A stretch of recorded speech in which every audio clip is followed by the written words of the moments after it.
Okay, good morning. I'm grateful Good for morning. the presence here this morning. I'm grateful for our panel members this morning, a little different format. We have a little technical issue going, so we're not going to see the folks who are with us online up on the television. They're on my screen and they can see the panel, and that's what matters most. So this is the second of 3 Sunday morning class periods where we're sort of spending some time oriented around the themes of diversity, inclusion, equity, racism, and the way that our faith sort of informs all of those issues. It's Black History Month, and so that month provides us sort of a natural opportunity to investigate these issues. Also, the series that we're in currently on Sunday mornings in this class is called Centered. And so we're exploring the ways in which certain doctrines or faith convictions can really move us closer to the center of our faith, which is loving God and loving our neighbor as ourselves. And so in particular, in that series, we're now in sort of a mini part of that where we're looking at ecclesiology, the study of the church, and the kind of faith community that God has invited us to participate in. And so we've looked at gender equality, and for several Sundays now we're touching on issues related to racial equality. And so to help resolve all questions and all issues around this, I brought them this morning. Let's bring it on. So some of you know all three, some of you know some of the three, and just so everybody knows who's up here, we're going to take some time here at the beginning to just have each of you introduce yourself, introduce your family, tell us about your family, and tell us what you do. Okay, so let's start with you, Rama. Hi, my name is Ramachandran. New year, new look. So that's what it is. So, I didn't recognize coming you. to Stanford Church since 1999. It's a long time. My wife and I, we grew up in Mumbai, India. It was called Bombay at that time. Came over as students, spent a couple of years doing our respective master's degrees. Then came over to Stanford, which back in 93 was a tiny little village with hardly any high-rise buildings. Fell in love with this place, got jobs nearby in Darien and Westport, and decided to set up roots over here. Our 2 children were born over here in Stanford Hospital. They've grown. Now they are out of college, one on the West Coast, one on the East Coast. And very early on, I think a couple of years after we came here, we found this wonderful church that welcomed us with open arms. Sort of the antithesis of anything considered racist. So it was completely the opposite of that. We fell in love with that church and have been with that church, this church, ever since. This is our family. Since we don't have any family of our own in this country, the church became our family. Thank you very much. Geek? Me too. You grew up in Bombay too? Yep. My name is Guy Bocicaut. If you like Jamie, from time to time you will call me Guy. Yeah, born in Haiti and came up to the state around 19 when I was 19. Worked from every possible job, driving cabs, driving trucks, working restaurants, and went to school, went to UB for a semester, left, went back to work while I was still helping my mother back in Haiti, and then go back to NCC, and after that I worked in several different company around here as a chemical production technicians, and I had an associate degree in accounting. Then went back to my bachelor in administration, not public, but business administration. I got my license in real estate. I worked with Coldwell Banker for 8 years. and decided to open my own shop. I've been on my own for about 20 years now. But in my religious life, I grew up Catholic, looking for a place to, when I left Catholic, I was looking for a place in my community, in my church, in the Haitian community, to find somewhere I fit. It was hard to find any Haitian church that kind of satisfy what I was looking for, until my wife dragged me here and came to find out that I had more in common with the congregation here than I do with my Haitian quote unquote Protestants. So, and I have 2 kids and a wife, hopefully. But my 2 kids are Ashley and Kevin, who also grew up here, and they are working now. They're on their own. So Kevin is with us, but working for an accounting, for Walmart, and Ashley is in DC. So this is my family. Very good. Thank you, Guy. And Ceon. All right, so Ceon Francis, I've lived in Stamford since the early 90s. Actually, my parents moved us here. Well, I was actually born in Canada. I moved when I was 4 years old to the US, to Brooklyn, lived there until I was about early, maybe 12 or 13, then moved to Stamford. So as Rama said, it was nothing like it is today. So my brother and I and my parents actually still live there. So I live close to my parents along with my family. My wife Kelly and my 2 kids, Grant and Sloan, who most of you probably see running around here on Sunday mornings. So I actually went to college and high school, then college in the area. I lived overseas for a couple different stints in Europe. So I lived in France. My first job out of college was in France doing management consulting. Then I came back and I worked in retail fashion for about 10 years. I worked for both Macy's and Lord & Taylor doing buying, planning, and marketing. And then I also did my MBA back in France as well too. So I spent another 2 years there and came back. And then right now I work in private equity. So I made a transition. So I'm more into finance. So I'm part of the investment team for a firm based in Manhattan. So been doing that for about 5 years now. And my family and I, so when we first moved to Stamford, we moved back in 2016. So we're going to a different church that was in Norwalk at that point. And then the pandemic hit and we kind of lost touch. So once things started to kind of calm down a bit with COVID, my wife Kelly actually stopped by the church. Like I guess she saw the signs that you guys are putting up as she was driving by, so decided to come one day and then told me to come. And we felt pretty at home here. We love the diversity and so forth. So decided to kind of make it our church to kind of come and kind of stay here and continue forward. So yeah. We're so glad that you guys are here.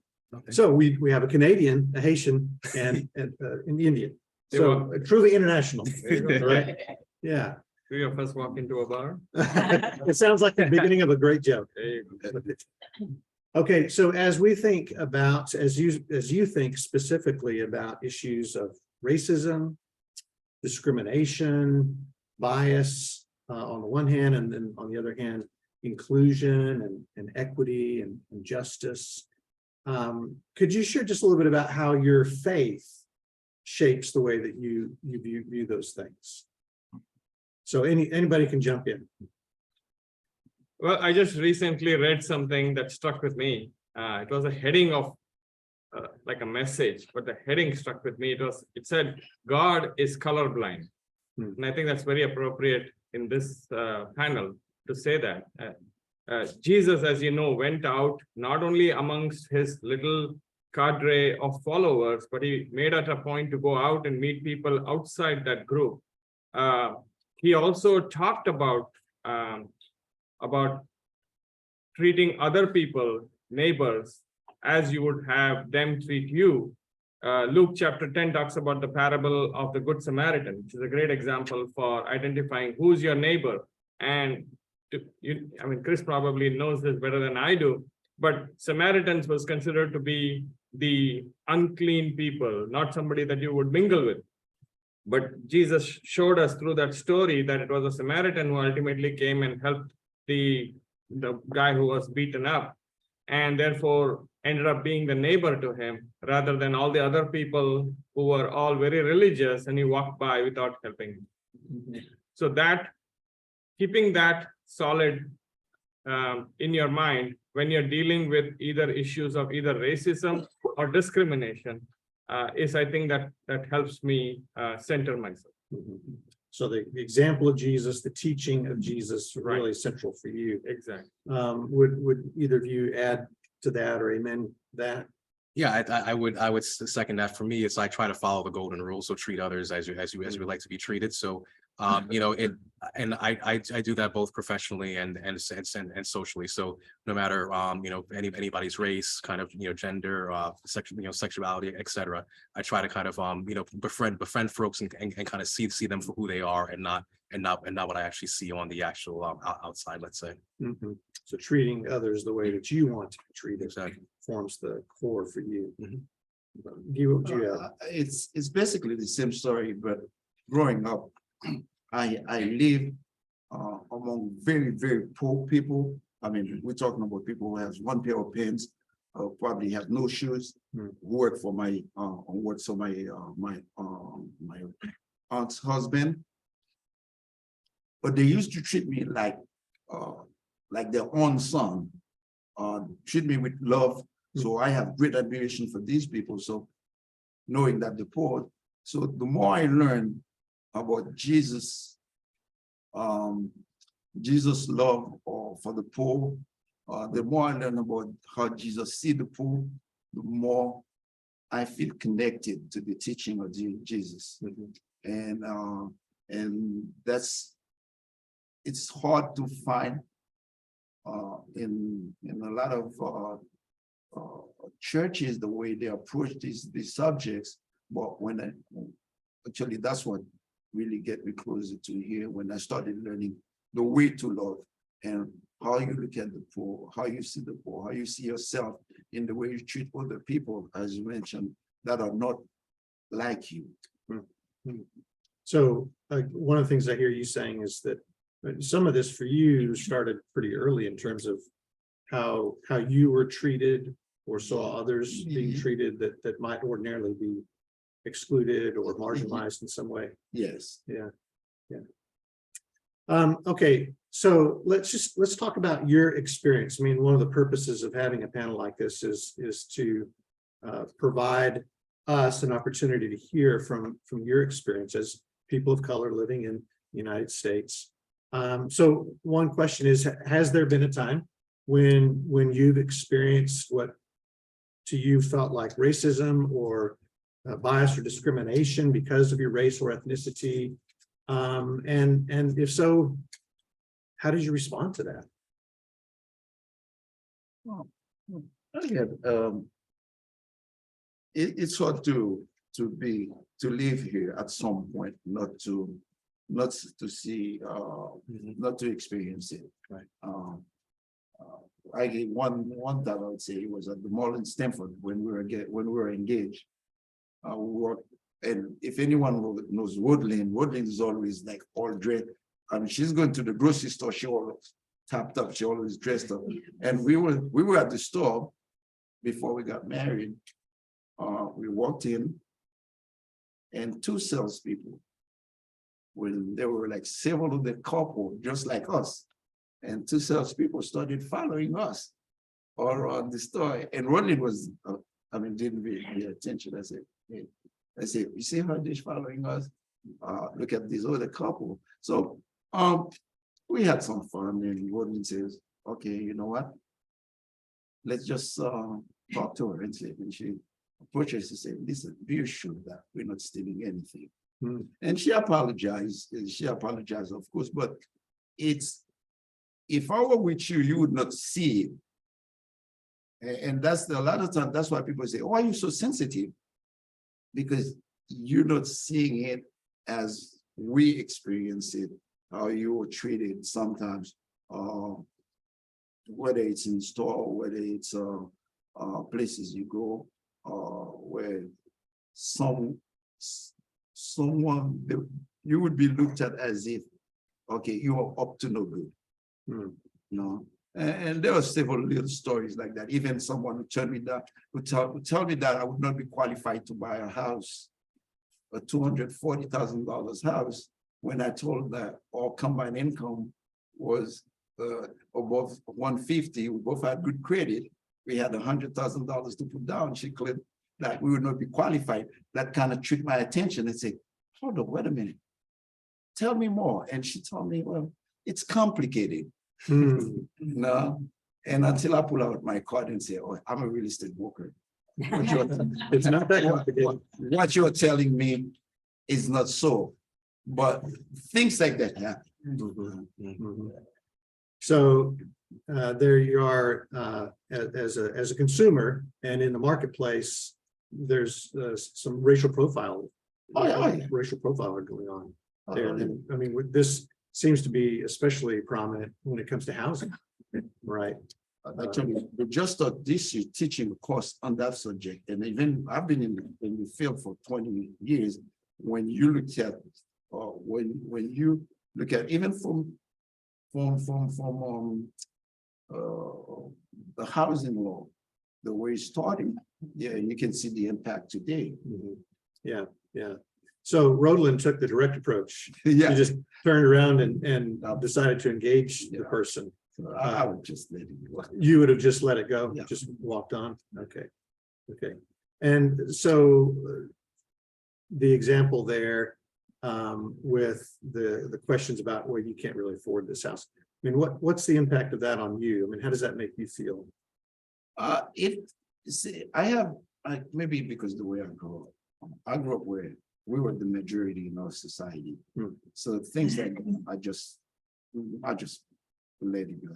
It doesn't really affect me in the sense that, oh, I'm a victim here. I just look at it as, okay, this person is ignorant.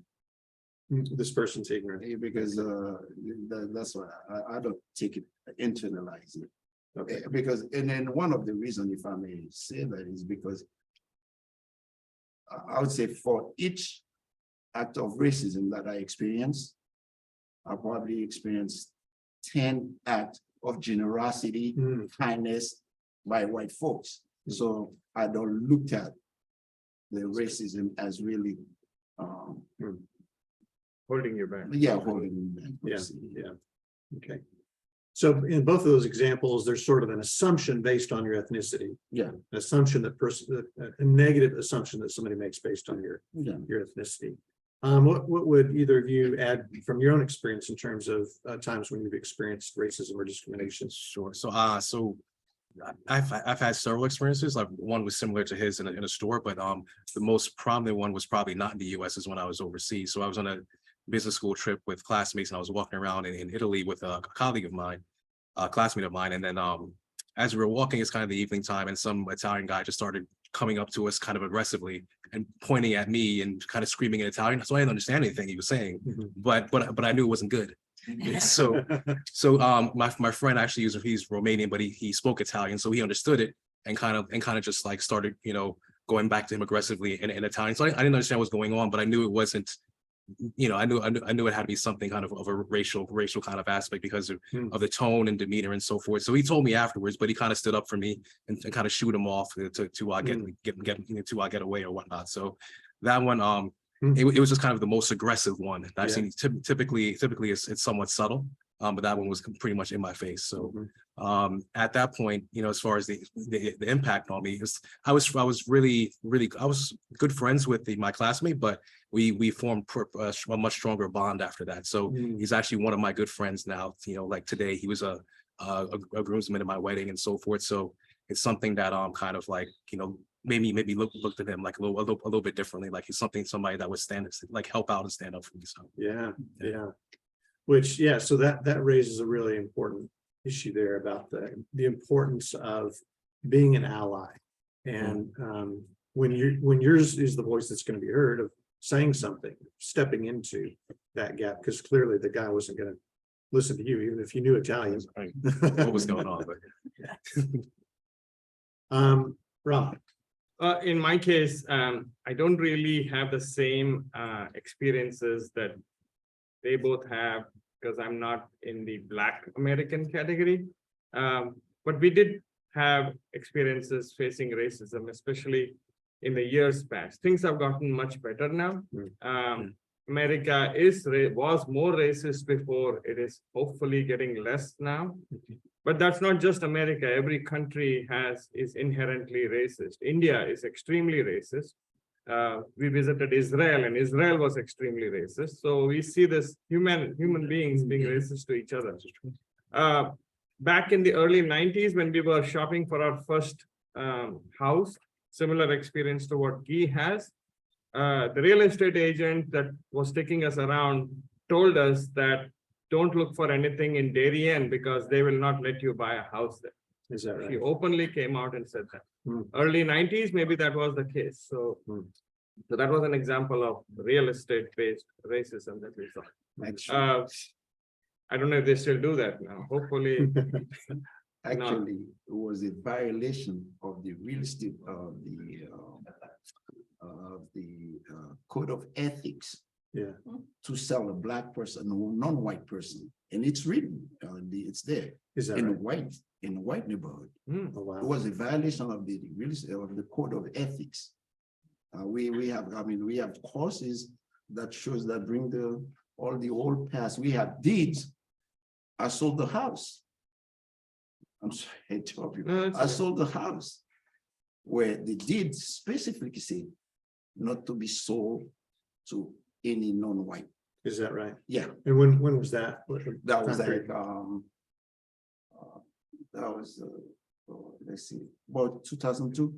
Okay, It was still on the deed, but that house has been owned by the same family for a long time. And the attorney started laughing when he was reading the deed, started laughing, and he was like, "What's so funny?" He says, "Well, this person must be turning on his grave because the attorney was black, the real estate agent was black, the buyer was from the Middle East." Oh, wow. Yeah. So I mean, these things are white on black. You can read those in whether in the housing law. As a matter of fact, when people start migrating to the suburbs, there was a lot of mortgages in those development that would not allow loans to if any company developers sold houses to blacks, they would not finance it or they would not cover it by the enemy. Wow. Right. So in our case, we just ignored that, and we were looking in all areas. We ended up buying a house in Stamford. So it was Darien's loss and Stamford's gain. And that's what we understand, you know. Absolutely. But apart from skin color based racism or assumptions based on skin color, I think the other big discrimination, if you want to call it that way, was faced by my daughter when she was transitioning. And that was a huge thing for us. And I'm here now speaking on her behalf to show you the kind of discrimination we got, especially from her school. She went to an all boys, 99% white all boys school, and they had no clue what was happening and they could not deal with it. She was big into music, but they didn't have a music program that would support oboe, which is what she was playing.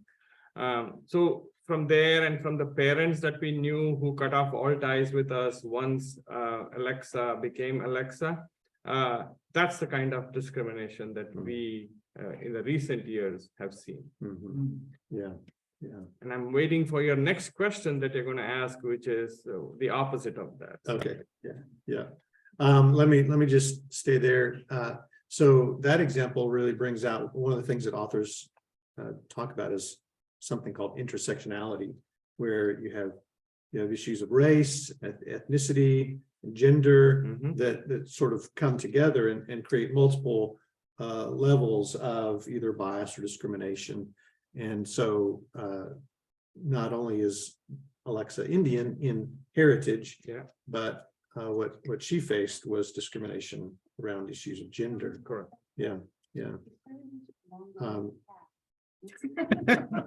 Our Alexa is wanting to get into the conversation with parents.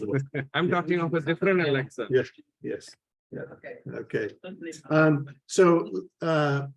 Let's just stay with this just for a minute so you mentioned someone in your family. As you think about your family, either immediate family or extended family, are there examples from their experience that come to mind in terms of experiencing racism, discrimination of some kind? Yeah, my younger brother, this is way back in the probably middle of the 90s. So we're here in Stanford. So I wasn't with him. He was with a bunch of friends and they were driving around. I think they were heading to a party or whatnot. This is high school, in high school. So he was the only black guy in the car. The rest of his friends were white. So they got pulled over by the police. And so my brother at the time, so he was a pretty decent athlete in high school. So he only didn't drink soda. He only drank water, didn't do anything else, you know. So he was a pretty kind of straight and narrow when it comes to that stuff. So somebody else was smoking, you know, something illegal in the car. So that the cops smelled it and pulled everybody off to the side and tried to get all of them to say it was my brother's. Who was kind of smoking it. So they didn't. His friends didn't really adhere to that. So, luckily, so he was fine. But if one of them had kind of said it was, then because the cops were pressuring him, it could have changed his whole life. Wow. So Yeah. Yeah. What a moment. Yeah. Goodness. I'm thankful for those friends. yeah, My yeah. goodness. Wow. Guy, does anything come to mind for you? I mean, we experienced similar things where one of my friends is like, this guy, he would not drive. I mean, if the speed limit is 55, he would drive 50. And this guy is because of our background in growing up in Haiti. I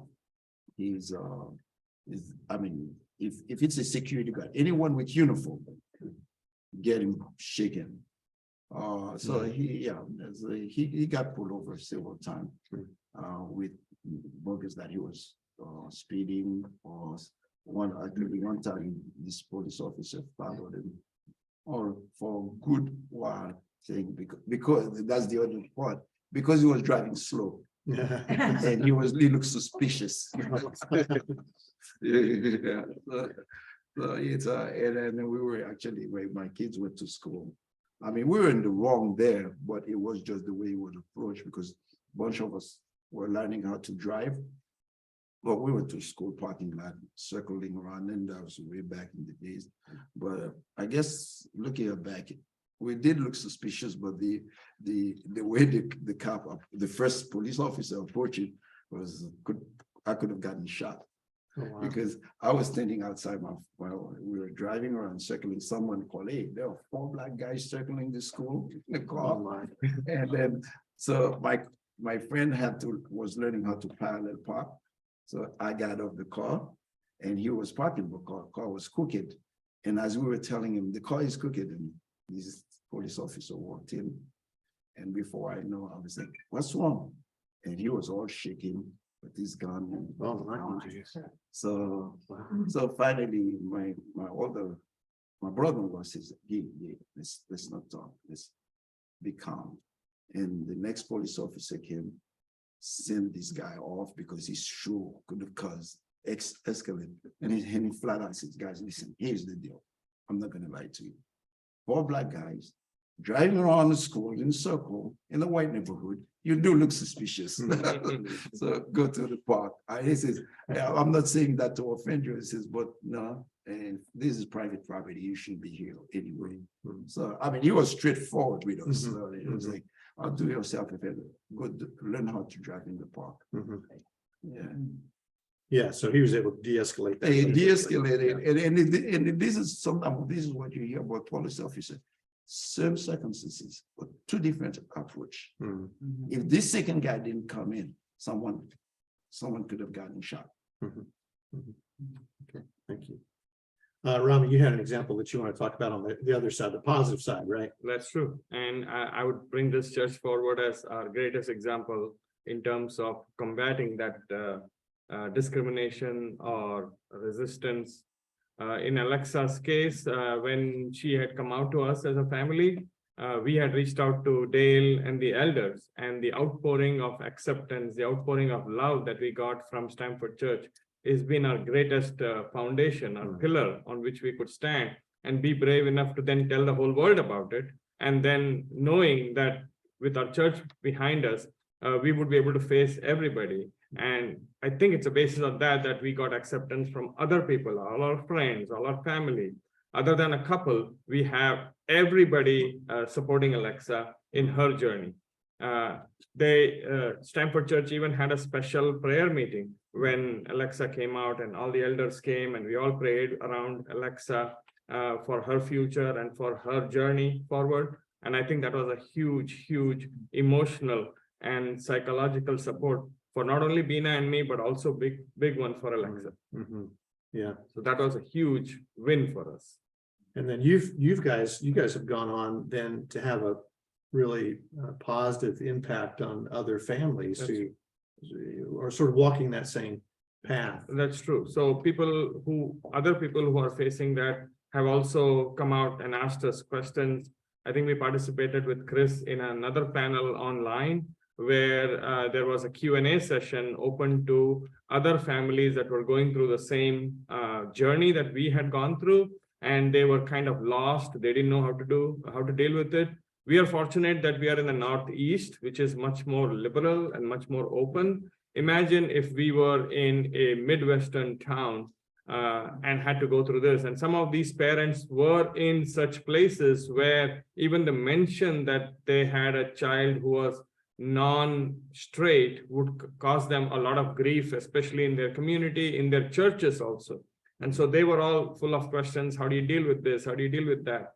And there were in fact so many questions, and that we had to write down all the answers and then email it to everybody to tell them this is what we did. And I would recommend you do the same thing. Mhm. Yeah. So it's been a good journey. Yeah. So I think that's a great example of the importance of the church, the impact that a church that's striving, we've not arrived, but striving to be inclusive and following the golden rule and following the teachings of Jesus can have when it comes to issues like this. We don't have 3 minutes left, and so let me just ask you, as you think about this statement, one thing that I want this group to know about being a person of color in the United States is how would you finish that statement? So for me, the way I look at it is like I'm pretty deliberate in a lot of things that I do, both socially and professionally. So especially professionally, the way I speak, the way I dress, the way I react to things, I have to be cognizant, because if let's say I don't like something, I can't react like another person of a different race, because I could be seen as kind of an angry Black man. So I have to kind of like think about that and kind of just smile and like, act a certain way, so that I can kind of go on and continue growth professionally, but then also socially too. So I'm very, very deliberate in kind of my actions, speech, and dress, and so forth. Okay, thank you. Gia, Rama, how would you answer that? Finish that statement. I would say living in the United States, don't put everybody in the same basket because of their race or gender, or don't look at them the same way, look at them more as an individual. Mm-hmm. And also, as I don't know if it's because of my race or my nationality, I believe that I have to be more disciplined, and I have to be more cautious, work a little harder to achieve the same level as my white counterpart. And that may have to do because I come from another. This is not my field. You see what I mean? This is not my sport, another word, because if it's not your sport, you don't go playing it. So you have to strive a little harder to achieve the same level of talent as somebody else. So, and I come to accept that. I come to accept that. Yeah, thank you. Rama, what would you say? I would say I've always been taught that our God is not a God of hate or vengeance, but a very loving God. He comes with a message of love. and forgiveness. And so Jesus says that you should treat people just as you would like them to treat you, as Ceon also mentioned over here. Matthew talks about it all the time, to forgive others. Otherwise, God will not forgive you. So when these things happen, it's very difficult as human beings not to lash out and react. But I think we should remember that God has told us to treat others the way that you would like them to treat you. And therefore, I believe that, these are small things in a big scheme of life. So forgive and move on. Thank you. Well, would you join me in expressing appreciation to both of them? We're going to pause our recording here.